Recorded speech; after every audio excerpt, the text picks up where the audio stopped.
So my job is really to get you to take a step back from your day-to-day, from what you're working on right now, what you're thinking about tomorrow or the week after, or even the next year, and really think about what's going to shape our world over the next 5 to 15 years. What's going to shape the environment in which we are driving legal practice inside our organisations or as professionals serving organisations out there. I'm going to draw on two different things. So last year we published a study with ILTA, the International Legal Technology Association, looking at where technology might be going over the next 10 to 20 years. The second is this book called The Future of Business. We're futurists, we love talking about the future. We decided we wanted to do a book about the future, but we also knew that if we tried to write our own, we'd want it to be perfect and we'd be semi-pregnant for about 3 years. We'd never get it to market. So we said we wanted to bring together a whole bunch of future thinkers, and to get them to write a chapter each seemed a lot less painful. We were wrong about that. But we also said we wanted to do 20 chapters, and we wanted to do it really quickly. We wanted to bring this idea of exponential thinking that we're seeing in all these other industries and say, how do you do something in a quarter of the time that you'd normally take? The publishing industry told us it would take 18 months to 2 years to do a book with 20 contributors. So we said, well, let's try and get it out. This was the beginning of February. Let's try and get it out in June. Let's just see if we can do it and treat the whole thing as a learning experiment. There are no mistakes. So the e-version of the book came out last week and the print version comes out on the 23rd. But we ended up with 62 contributors from 21 different countries around the world, 60 chapters. And it's a real kind of tour of what's shaping the business horizon over the next 10 to 20 years. So I'm going to draw extensively on both of those in what I talk about. And where do we start?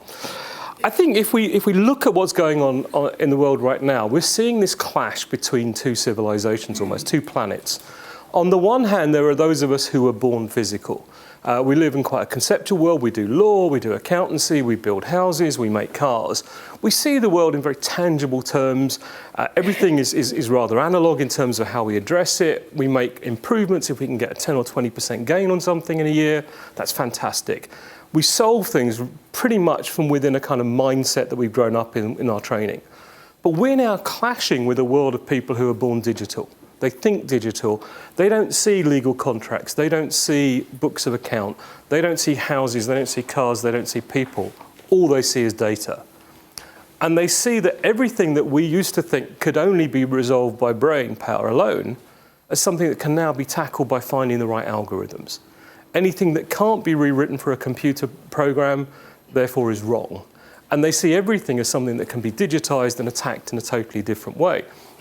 They also don't see that we need to limit ourselves to incremental improvement. They've grown up in a world where they've been inspired by Moore's law, which says that computer power doubles about every 18 to 24 months. So they're saying, why can't we bring that thinking to any kind of industry, whether it's production, construction, whatever? How do we bring that kind of dramatic improvement to anything? And they don't see any boundaries. So when Facebook starts to talk about being a bank, they're not being silly. What they're saying is the average bank maybe talks to their customers once a month. Facebook talks to its customers multiple times a day, or it's listening to them. It knows about my behavior, it knows about my activities, it knows about my travel, it knows about my network, it knows what I like, it knows what I don't like. So not only can it manage my money, but it can take my air miles, it can take my network, it can take my relationships, it can monetize literally everything I do, and it can create a wholly different kind of bank. And it can do that for 1.5 billion people. It's bringing a totally different mindset. And this is what we're seeing now. That's why Google's running airports, they're making cars, they've got the most popular operating system in the world for mobile phones, they've got a company now that will extend your life expectancy by 30 to 50 years if they're successful.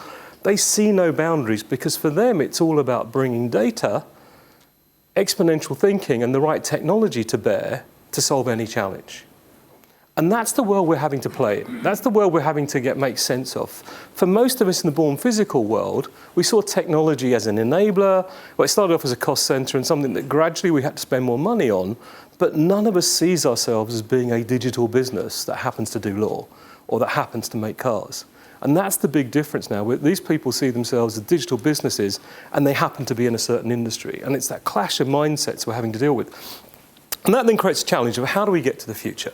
One view is we know where we came from, we know how our competitors were trained, we were trained in the same sort of way, went to the same law schools, we know what they're going to do next. if we're house builders, we know roughly what the strategy will be of any other house builder. If they do something in the marketplace, we know why they've done it. We know what they're going to do next. But what we're seeing now is people coming into our sector to say, actually, if we want to make money in your sector, we're not going to do it the way you do. How we're going to succeed in your world is by changing the game itself. So every single telecoms company will tell you that they had the idea for free telephony over the internet first. It was their idea. They'll also tell you that whoever had that idea is no longer with the company, is off spending more time with their family. Because why would you give away your core product for free? It would be like someone coming along to Marks and Spencer's and saying, I'm going to take all this food from your store, I'm not going to pay you for it, but somehow you work out how to make money out of the fact that I've been here. Yeah, it's not a business model that makes sense to any of us. But along came Skype and did exactly that. Gave away the core product of the industry for free, now handles 40% of all international telecommunications traffic with 1,600 staff. BT have more than that in their complaints department. And they make their money on the back of add-on services. And we're seeing this in sector after sector. I mean, look at Riverview, they're a prime example of that. Someone who's come into a sector and actually succeeded by changing the game itself, not just reworking the rules. So we have a choice about how we get there. And what we also know is that the organisations that seem to do the best job at getting to the future actually think about 3 different time horizons.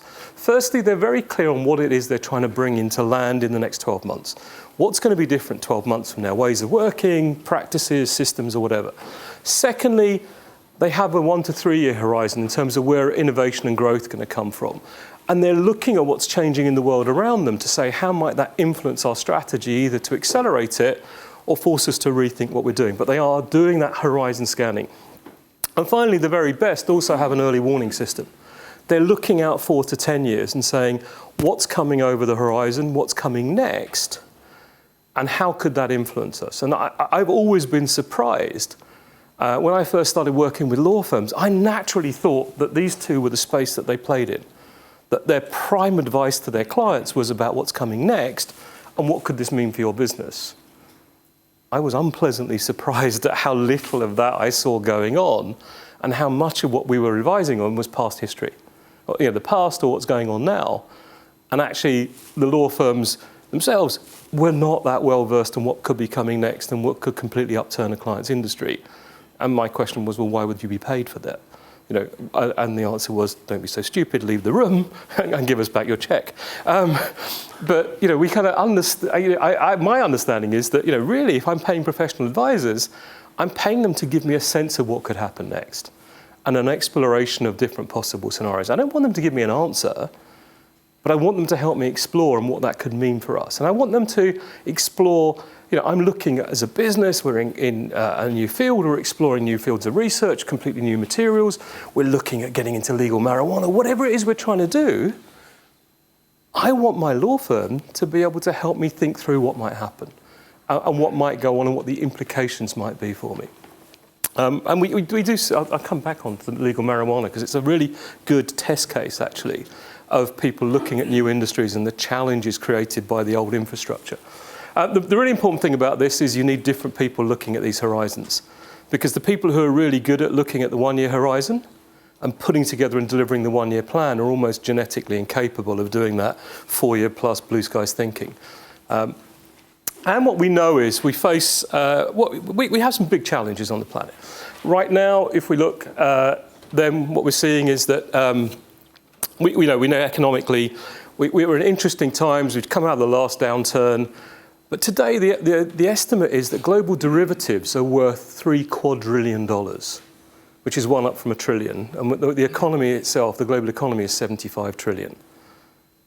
So we've got all these complex ticking time bombs out there. We know the rich economies have a debt of more than 100% of GDP. And we know that more and more scientists and more researchers are coming out and saying, actually, we're working on fields of science and technology, whether it's artificial intelligence, synthetic biology, novel materials, that could pose an existential risk to society. So when the IBM guys get up, don't see them as advisors, see them as an existential risk. But it's really quite interesting. So you've seen people like Elon Musk, the guy behind PayPal, behind Tesla cars. He's off to do asteroid mining. He's just put $50 million up to look at the potential negative impacts of AI. It's a world that's completely unknown right now in terms of where it could go, and we don't know what everyone's doing with it. And what we know is that we don't really know what's going on. There's an Oxford philosopher called Nick Bostrom. He's written a book called Superintelligence, which is all about what happens if we develop artificial intelligence that actually becomes smarter than humans. And one of the things he says is actually, we might already be living in the Matrix. So we might well be Neo, living in the Matrix, not knowing whether it's real or not. We might be living in the digital simulation of a higher intelligence from another planet. As weird as that may seem, we just wouldn't know, because we're living in it, and it's designed to make us believe it's real. Now, whether or not you believe that, it doesn't really matter. What we do know is that we are living in a planet that's more automated, more digitized, and more connected every single day. And we even without AI, we know that there are 3 billion of us connected to this global brain called the internet, which changes the way every single industry operates. It changes the way we relate to information, changes the way we access information. And we are all now being reduced to our data. We are streams of data. If you use Facebook, just ask them to send you the records of your activity for 1 month. You'll get about 1,200 pages of information, even if you're a very light user. The amount of data they capture. We are streams of data, but what we know is in all our organizations, we're pretty bad at using data to add value, to create insight, to define tomorrow. We also know that there are a whole range of these exponentially growing technologies, things that are doubling in power, performance or whatever every year, from artificial intelligence to 3D and 4D printing.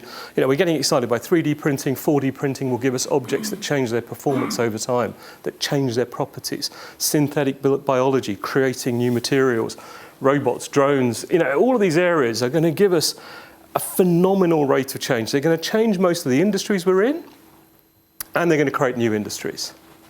And they're going to challenge the law in all sorts of interesting ways, because they're going to create things that we didn't even know existed before. We're going to create experiences that we didn't know about. When we start to augment the human brain and body, you know, what will that mean in terms of the legal implications of giving someone drugs that enhance their performance? We're entering some really interesting white space that we don't yet have precedent or answers for.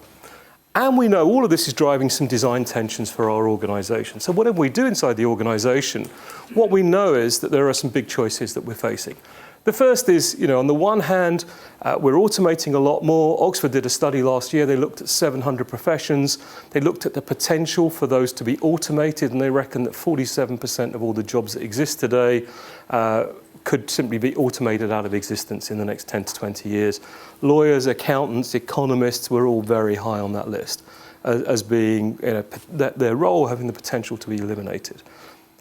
There's a challenge there, though, because if we automate, then the question is, where does the money come from for the people we've automated out of a job to buy the goods and services that the robots and the artificial intelligence are now producing? And there's always the claim that, well, will be new industries coming through. We just don't know what the balance will be. We don't know if the new industries will create more jobs than the old ones take away.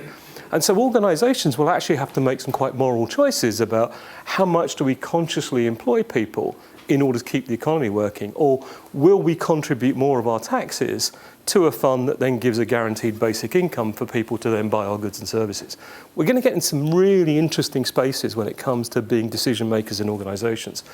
We're also seeing that as we become more automated, as businesses are reduced more and more to rule sets and numbers, it feels very masculine. It can feel like a very masculine world. But on the other side of that, we're seeing more and more, you know, insight in saying actually tapping into the feminine in our organizations is the most powerful thing we can do. Tapping into intuition, connection, community, things that we might consider feminine traits are actually the things that seem to drive performance more than any kind of automation.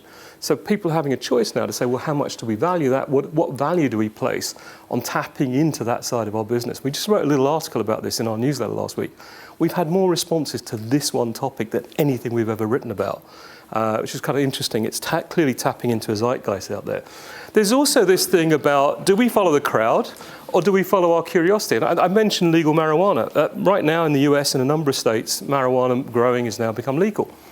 And you're seeing people leaving organizations like Microsoft to go and set up formal businesses to grow marijuana, because the profits are, as you can imagine, not insignificant. The challenge they've got is that the banks won't deal with them, law firms won't deal with them, accountants won't deal with them.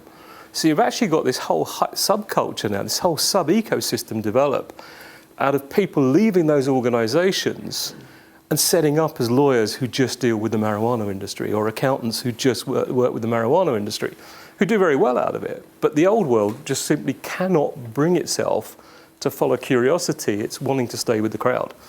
And the question becomes, when does the crowd stop being the crowd? And when does it no longer make sense to stay in that safe world because it's actually no longer safe to stay there? We also know that if you look at the financial realm, we're seeing thousands of new businesses literally being created that bypass the traditional financial system.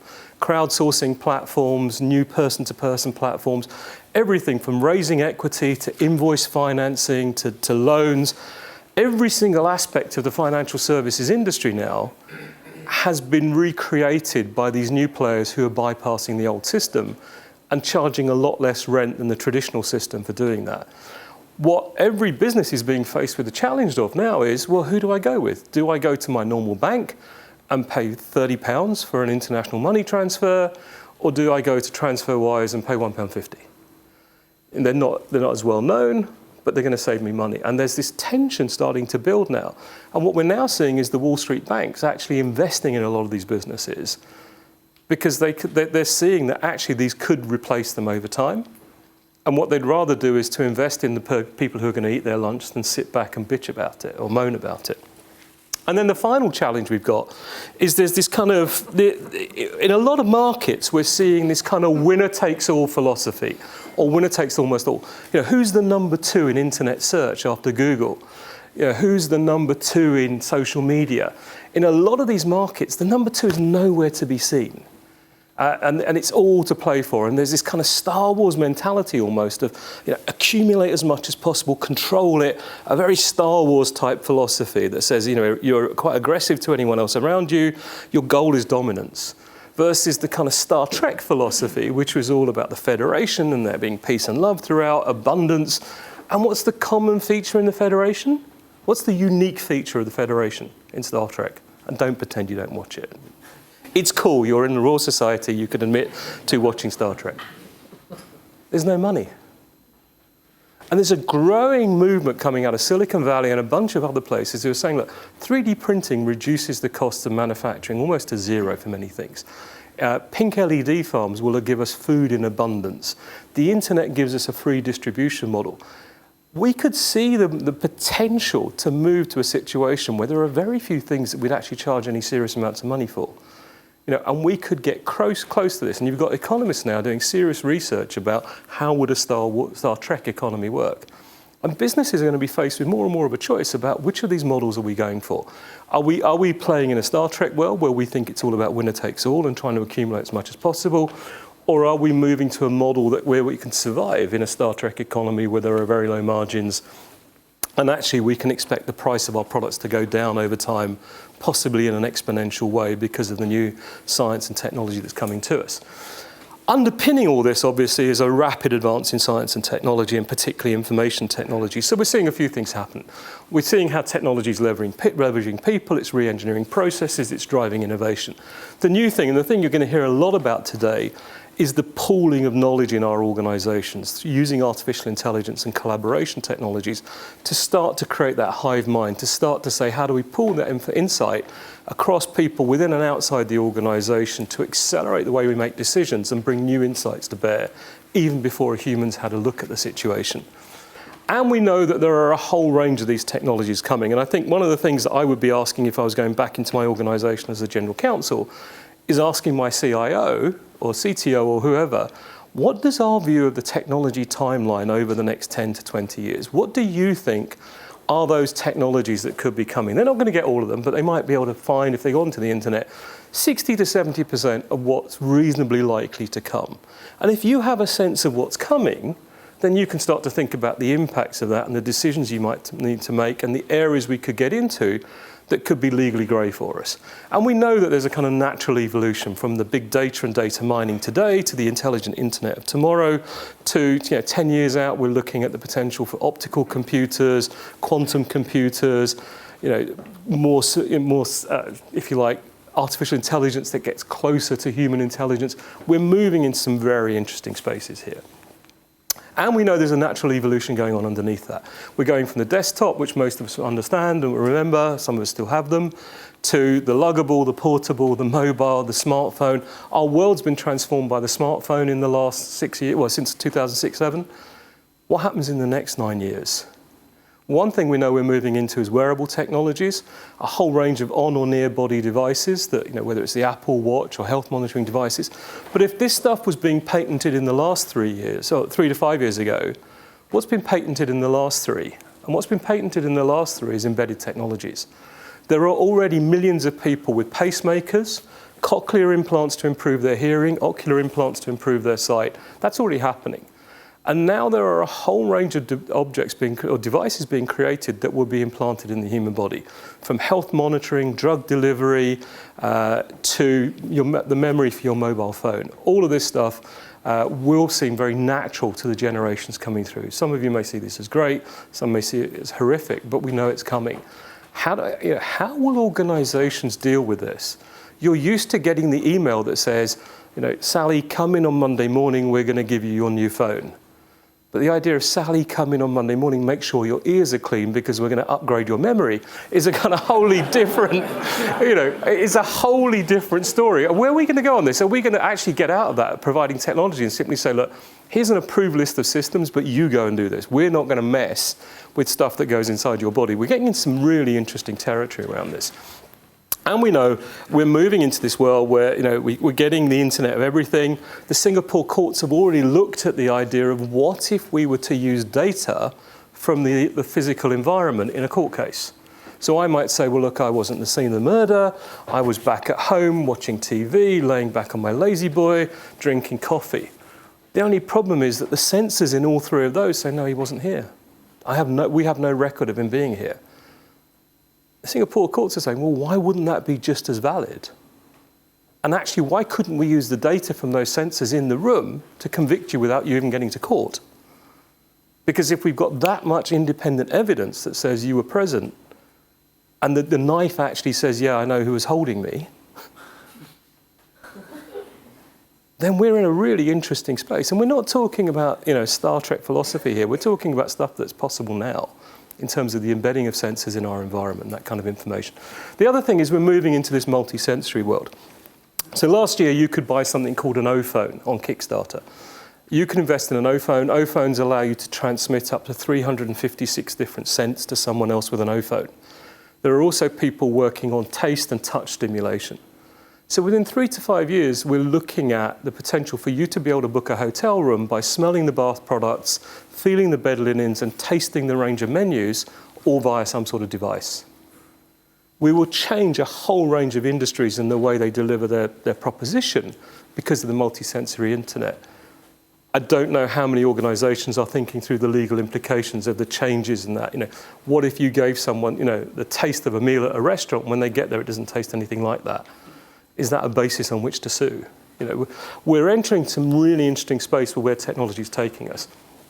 And we know that AI is becoming more mainstream. In the ILTA report we did, 88% of people thought it was very likely or very likely that we'd start to see AI moving in the decision support role inside our organisation, structuring documents. And you're already seeing it being used, and the others are going to talk much more about this, but automatically generating prototype contracts, automatically fact-checking documents, doing a whole range of things that are possible. And what we know is that AI combined with the internet starts to create some very interesting possibilities.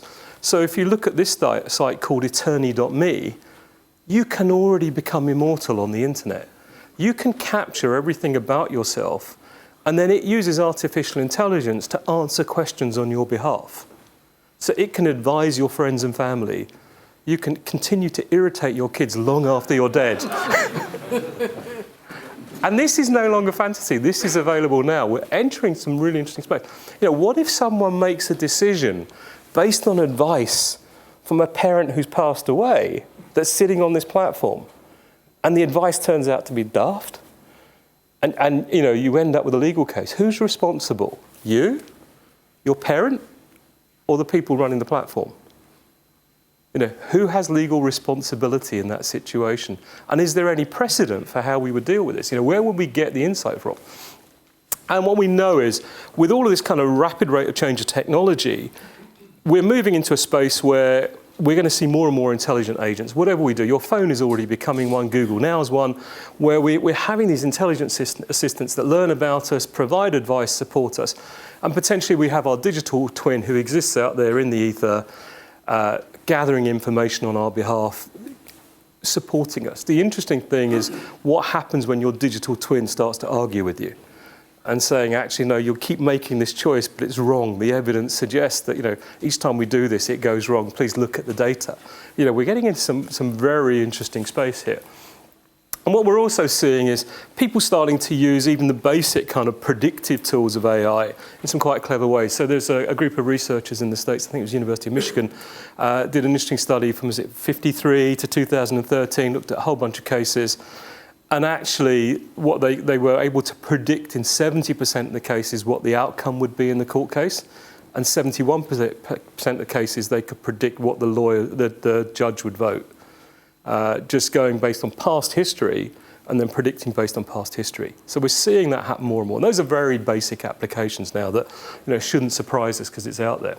What we also know is all this new knowledge is creating a whole bunch of industries and driving change in a bunch of industries. And in the book, we identify 30 sectors that we think are going to be at least 50% of the global economy in 15 years' time.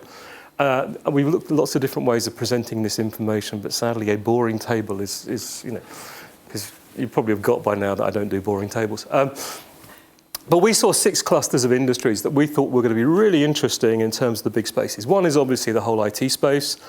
A second is things that are going to be focused on the citizen or things that are creating service for us domestically. So whether that's augmentation of the brain and body.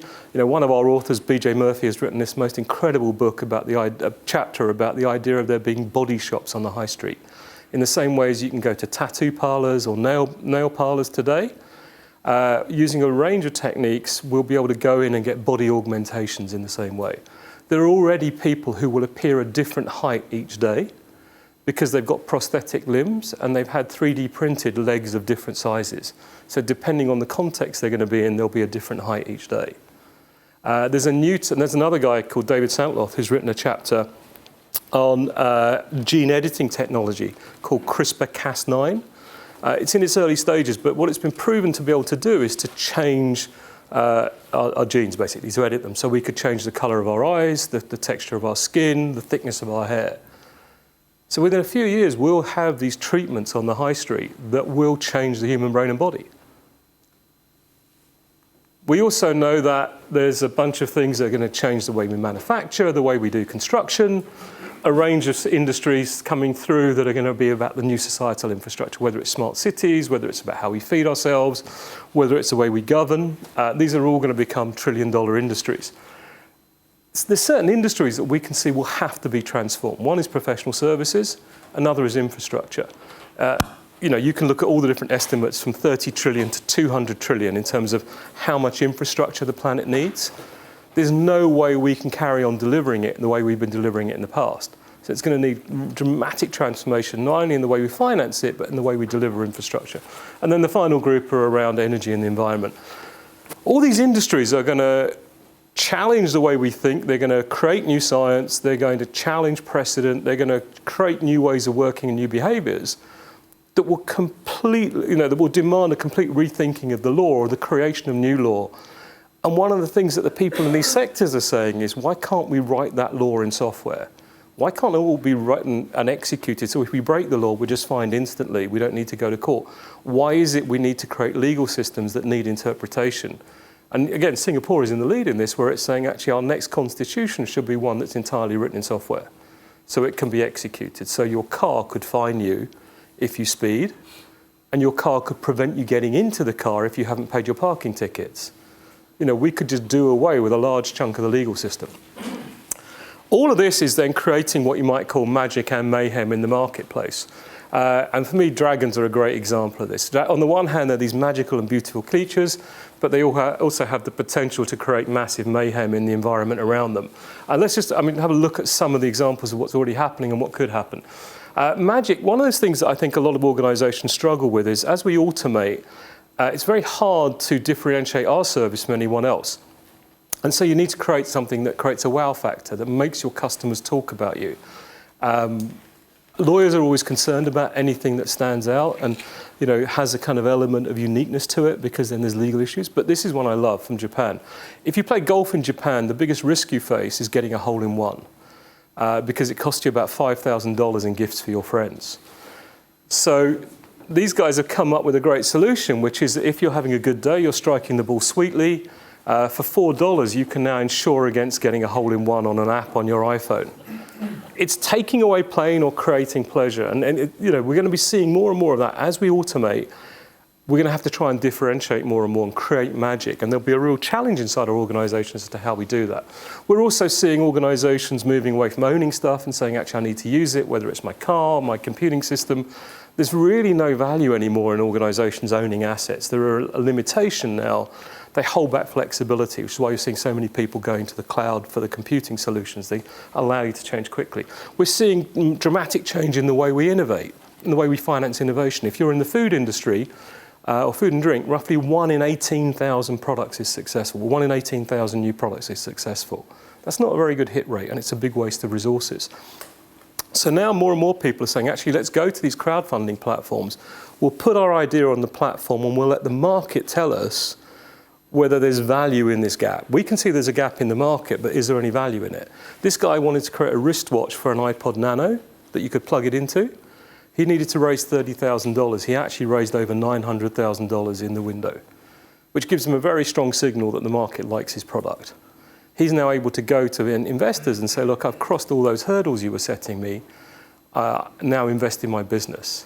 And we're seeing more and more corporates now starting to put products and services onto these platforms as a way of testing them before they go through expensive product development and business plan development. It's a very quick way of testing new ideas. But the one that I really love is the innovation that's going on around how we charge for goods and services. And actually, law firms have been reasonably innovative in the recent years. You're now seeing in the US in particular pricing groups coming up with new models. But we're seeing, we're used to aggregated buying now. But the one I love is the auction model. It's like a license to print money. This is madbid.com. That if you read Metro in the UK, you'll see adverts and you'll go, how is it they can sell a car for £1,000? Well, how it works is that when you make a bid, the price goes up by a penny, but you pay a bidding fee of £1.50. So on the first one, you're selling a TV for £630 with 25 seconds to go in the auction. The winning bidder's pretty happy because they're paying £20.59. But as a vendor, I'm delirious because I'm getting 2,059 bids at £1.50 each, which means I've made over £3,000. It gets better though with the second one. The laptop is priced at £614. 26 seconds to go in the auction, I've made nearly £9,000. But the one that makes you feel like you can go back to your headmaster and say, look, I proved you wrong, I have made it, is the last one where you're selling money. Here we're selling £125. 4 seconds into the auction, we've made £81. Typically, they'll sell that £125 for between £10 and £50, which means they'll make back between £1,500 and £7,500 on a £125 outlay. That's got to be worth getting out of bed for, isn't it? Now, the question is, what new business models is your organization considering? What are the legal implications of that? What are we doing around exploring the implications of the models we're going after? In some countries, this is banned. They're saying it's gambling. Others are saying it's a great way of doing it. I was talking to some guys from United Airlines yesterday who were saying we had a 2-year debate internally about whether we sold off unused capacity in our planes through auction just before the flight. And they said, we asked our big corporate clients, what do you think the big corporate clients are going to say? They said, no, don't do that. Not because they would move their business away, but because they'd be pissed off if they paid $5,000 for a seat and someone's getting it for $500. But the reality is no one's going to stop booking a first-class seat because there's a possibility they might get one in auction and otherwise have to spend a 14-hour flight in economy. People aren't getting that you can experiment with these things and you can find clients that are willing to do it. And this is one of the things we found in the US, is the US law firms are really willing now to partner with their clients on experimental business models, experimental ways of charging for goods and services. And we heard quite a lot of examples. Anyone know what's common about all these firms? There's some law firms in there, should make it obvious. They all accept Bitcoin. Bitcoin is a digital currency. There are many different digital currencies out there. That's great. There's about 500 of them, but that's not the interesting bit. The interesting thing about Bitcoin is the underlying technology, which is called blockchain technology, which is a super secure protocol for communicating information. And basically, you have a transaction, it's encoded in something called a hash, but the hash also includes the hash of the previous block in the chain. And it's all public, so everyone can see all these transactions. So if someone tries to alter a transaction, you change the entire chain in the bit chain afterwards, so it's the blockchain. So it's very easy to see something's gone wrong. So people are saying, actually, these public ledgers, they're decentralized. We could change the way all sorts of sectors work. We could basically eliminate central clearing authorities. We could create smart contracts, contracts that can self-execute, that have written into them the rules of what happens when the contract proceeds, and then we know what to do at the end of it. We don't need lawyers involved at all. Then there's other people saying, well, actually, you then need a separate set of law around the blockchain to say what happens if a contract doesn't execute. So you have a whole new set of law. But what we're seeing is more and more people exploring this. So, for example, the UK Health Service is apparently looking at the potential to save 40% of IT costs by using the blockchain to encode all health information that's communicated around the infrastructure. And we're seeing sector after sector where people are saying this could change the game. In the US, NASDAQ OMX, which is one of the exchanges, is experimenting with using blockchain for the transactions on the market for trades in companies that are pre-IPO as an experiment before moving it to the main market. So you'd see stock transactions moving in there. You'd eliminate most disputes because basically the information's there. If you look at this example at the bottom, assets would have their own register. So you take a house would be encoded on the blockchain. So it would know its history, it would know all the searches that have been done. If it was going up for sale, the house would basically order its own searches. And so you wouldn't have to do that. So when you completed the transaction, you'd be completing it with all the information available. We change a whole range of industries through smart contracts. We're starting to see some law firms get their heads around what this could mean and how it could change their practice. The other thing we're starting to see is what you might call the barbarians at the gate. People who don't care about the impact of their behavior on the sectors they're going into. So in the US, Google now does home delivery. You can order stuff from them, home improvement equipment, home electronics, food, but you don't know who you're buying it from. You're buying it from Google. Their staff sit inside Walmart, Home Depot, Target. They buy the goods and services. They get a Google discount. They put it in a Google car. It delivers it to you. But if you have a complaint, you go back to Google. And the question is, why are Google doing this? Well, Google get that my kids have way more loyalty to Google, Apple, and Facebook than they do to Marks and Spencer's, Currys, and Barclays Bank. And they get that actually, if you own that interface, you can become a player in the entire value chain. And you can start to completely disrupt other sectors. And the other sectors really won't have the ability to fight back. And we see a lot of people at the moment who are walking around with giant targets on their chests and just don't get it. And you see the alliances they're forming, and you say, you've just written your own obituary and you don't get it. You're stood on this conference platform hailing the deal you've just done with Amazon, where they're going to take 75% of your profit, or your revenues. How's that going to work for you? And don't bother booking a place at the conference next year because you'll be looking for a new job. But we're seeing this in sector after sector, and it's how do we spot this? And you're seeing some examples of people behaving, doing interesting stuff. This is a guy called Tim Huang. He created a legal firm called Robot and Huang. And Robot were actually two computers. And basically what he wants to do is to automate the law. He's a computer hacker, he's a computer innovator, an internet innovator, does all sorts of different things. But he basically said what we're doing is coming in and trying to automate the law. Rather than applying the law to automation, what we want to do is to turn the law into basically a software program. And let's see what we can do about this. And he's now running a challenge to see whether to take on the US legal system to say, why can't unlicensed lawyers practice law if they've encoded the law in technology? What's to stop them doing that? Because the only barrier right now is this stuff. But we're seeing more and more of this happen. And then you're also seeing what you might call the aliens in your midst. The people you thought you could trust, who suddenly, when you're in the bar, peel back their skin and reveal that they're from another planet. There's a great example of this in the US, a law firm called Bradford Bartell. They've gone from charging sort of $30,000 for handling employment law cases to charging $300 to use their predictive analytics program to look at past cases to say whether or not you should fight the case. So we're entering some quite interesting territory here. You're also seeing people trying to get faster, to say, how do we speed up the process of what we do? This is a construction firm in China. This is a 30-story building built in 15 days. They prefabricate it all in the factory and put it together on site, because they're basically saying, actually, the speed of the market means that if we wait 3 years to build the hotel, which is what it normally takes, the market could have moved. The interesting thing for them is they can build the buildings faster than the lawyers can write the occupancy contracts.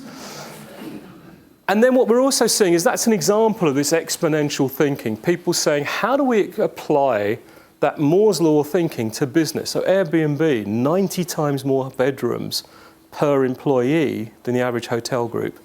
Tangerine Bank, 7 times more customers per employee. The mind-blowing one, though, is Local Motors, who can produce a car 1,000 times cheaper than a new car design, 1,000 times cheaper than their competitors, and create each new car off the line 5 to 22 times faster. Why? The average Ford has 5,000 components. The average 3D printed Strati from Local Motors has 50. Completely changing the game.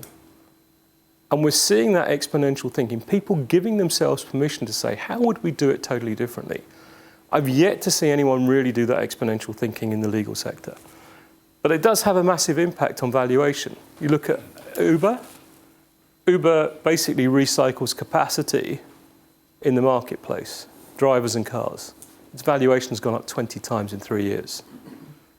We're now seeing the innovators actually learning from each other. So Amazon are about to launch a service where they're going to use the spare capacity, i.e. you and I, to do their deliveries for them. So people who are willing to pick up a package and take it somewhere and get a pound or two for doing it, they'll use that rather than paying the normal delivery companies to do it. We're going to see more and more of that kind of innovative thinking coming. In business, one of the things we're seeing as well is people saying, actually, this is all getting so complicated that we can't do this anymore. We're going to strip back everything. We're going to become very light. We're going to be a brand and a few bits of IP, and everything else will be outsourced. And we're seeing others saying, actually, we're just going to be adoption agencies. We're going to have corporate venturing arms that are going to go and adopt a bunch of companies and hope that they create the future for us. If you look at Endemol have set up a €30 million fund where the remit for the guy running the fund is invest in the companies that will destroy us. And we're seeing this more and more where the corporate venturing arms are being challenged to do this. And then finally, you're seeing what you might call the automation junkies. The people who are saying, actually, let me pursue total automation. If you look at eBay handles about 15 million legal disputes a year, entirely automated. And there are people now saying that with blockchain technology, we can create platforms. There's one called Ethereum where you can write a company. You can literally write its strategy, all its business rules, everything in software. So the company just exists as a piece of software. And then you could have companies then become technologies, and groups of companies become groups of technologies you plug together. This starts to give you the idea of things like the self-owning car, that actually everyone who contributes to producing the car just takes revenue from it when the car goes out and rents itself to the marketplace. You start to get some very different behaviours coming out. I'm going to speed up because my time's running up. So you can get the idea that enterprises won't necessarily own themselves. It means we need a whole bunch of new skills to navigate this stuff. Everything I've talked about now, though, is the sort of known universe. You can see it on the horizon. It's just in what's out there. A couple of thoughts on what's coming next.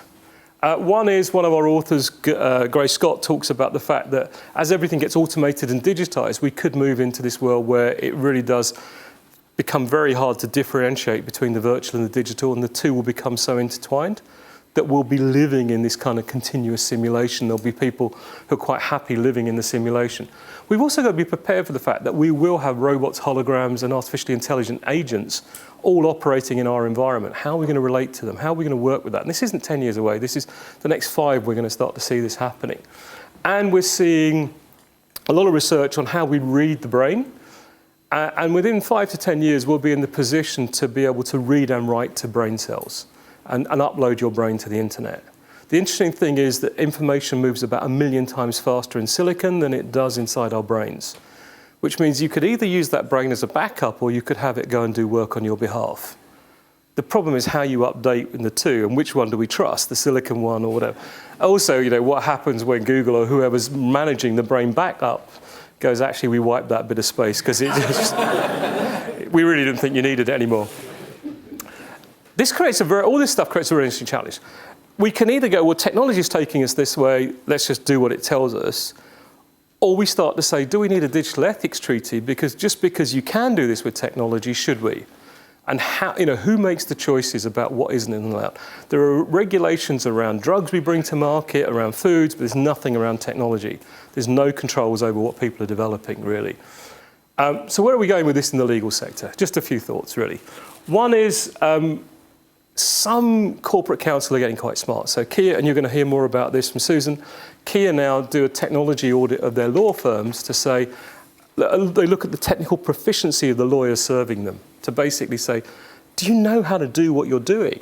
Because I don't want to pay lots of time, lots of money for you to be inefficient at what you do because you don't know how to use Word or a PDF, which seems reasonable. We're also seeing lots of law firms now starting to do preemptive security clearances to say, actually, let me prove that my systems are up to scratch, because the CIA identified that law firms were one of the biggest risks to the corporations in the US because they were the weakest link in the security chain. So actually, if you wanted to get at the corporate's data, you went to the law firm. So they're getting these huge security audits, but every company is asking them to do the same audit. So a preemptive audit saves them time. Asking your law firms to show you their security audit is an important piece. You're seeing lots of clever uses of AI. Lex Machina, it looks at patents, very interesting piece of application that kind of looks at patent applications. Very simple tool that helps people in IP cases. This is an interesting one called Fastcase, and what this does, it basically, we spend a lot of time summarizing and categorizing information. But what this does instead is uses citation analysis and data visualization to say, what types of cases, when did these cases first emerge? How relevant are they to us? When was the decision made? So which are the cases we actually need to be looking at, and can search very large data sets very quickly. Lots of talk about virtual courts and why do people need to go to court? Why can't we just do it with TV screens and over the internet? But also, why can't we embed the law? Why can't your car fine you? Why is it that so much of the legal system still requires us to go to court? Why can't it be embedded in society and just automated into a rule set? We're also seeing, all these new things coming along. Our disruption is forcing challenges to the law. We've changed the law in the UK now in terms of allowing people to let out their bedrooms so they can sell their spare bedroom on Airbnb. We're going to see more and more challenges coming from all these disruptions to the legal system, where the law was not invented when these ideas were. The law was invented before these ideas. Do we need to change the law to take account of the world we're moving into? You're seeing some clever innovations inside law firms. Whiteman's, at the behest of their clients, are now, rather than creating new solutions every time, they're actually going and trying to reuse solutions. So they had a solution for insurance claims to be able to show branch by branch where the claims were. They then had a real estate client say, I want to look at the health of my branches and the performance and legal claims by branch. And they could use exactly the same tool and speed it up for clients. And we need clients to be demanding of that. We're seeing more and more law firms actually trying to create some sort of magic. This is a tool from Latham & Watkins. It was designed for their staff originally, so when they were in a meeting and someone mentioned a term in a finance meeting they didn't know, they could just look it up on the app. The demand from clients was such as they've now built a whole suite of these, which are really popular with their clients because they explain terminology in pretty much every sector. Evershed's quite a clever tool they're using with these big screens of looking at reputation of their clients, looking at mentions of them on the internet, and coming back and analysing what this could mean for the client, whether it's negative, positive, or neutral. Safepath Sure in the US, one of the things they've done is basically for every client matter, they create a process map and a project map, and they use that to talk the client through exactly what's going to happen, and they can tie billing to the map, and it's all visible to the client. And then the client has a say over the design of the process, but basically every project or every case is treated as a project and can be managed as such. What we see is, in this research, everyone was saying that, technology is going to be critical here. My question is, to what extent do you assess your law firm's capacity to innovate? But what we do know is, everyone expects IT to become a bigger and bigger part of the way courts work. So my time's up. I think what this really raises is a question for you guys in terms of when you go back to the law firms you work with, what questions are you asking them about how they see the future? What questions are you asking them about the technologies they're investing in, where they see the technology going? And what questions are you asking them about how they're preparing to serve you in an uncertain future? I hope that's made some sense. I hope it's given you some food for thought and set up the conversation of the rest of the day. Thank you.